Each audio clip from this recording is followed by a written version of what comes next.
Люди, о которых пойдет рассказ, унаследовали музыкальный дар от своих предков, пошли по стопам родителей. Они прекрасные певцы, одаренные музыканты, внесшие весомый вклад в развитие культуры своего края. Речь идет о семье Ясыбаш из села Кангас. Глава семейства Родион Ясыбаш – человек музыкальной души. С детства любил музыку, тянулся к ней. Ей и посвятил всю свою жизнь.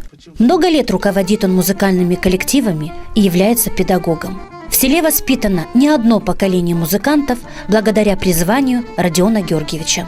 Я скажу одно. Работа с детьми – это очень кропотливая, трудная работа. Но когда я начинал работать даже в Тарафе с 7-8-классниками, у них эти дети так горят глаза, блестят, смотрят на тебя и ждут от тебя что-то. И когда я вижу, что 1, 2, 3, 4, 5 репетиций, и уже результат появляется, я решил, что всю жизнь посвящу детям. Вот и сегодня уже на пенсии работаю в школе и при Доме культуры имени неплохой ансамбль флуеристов. Свой талант и профессию Родион Георгиевич передал своему сыну Михаилу. Михаил окончил Камрадский педагогический колледж и Камрадский государственный университет. Играет на многих музыкальных инструментах, пишет музыку. В колледже он познакомился с прекрасной девушкой Валей. Так появилась молодая семья и творческий коллектив. Но я понимаю, что опять же надо, как отец говорил, надо много работать, трудиться. И все получится, я думаю. Конечно же, я во многом советуюсь с отцом, потому что все-таки опытный человек многому может научить молодых.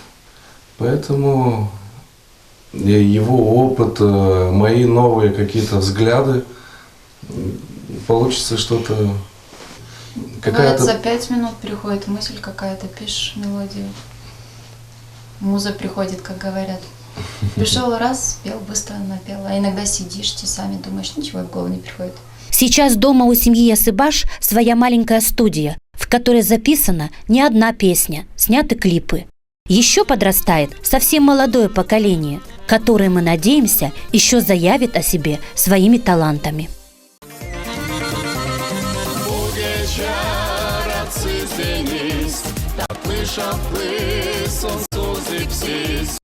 Bu asir kestik bize, onu geçirelim.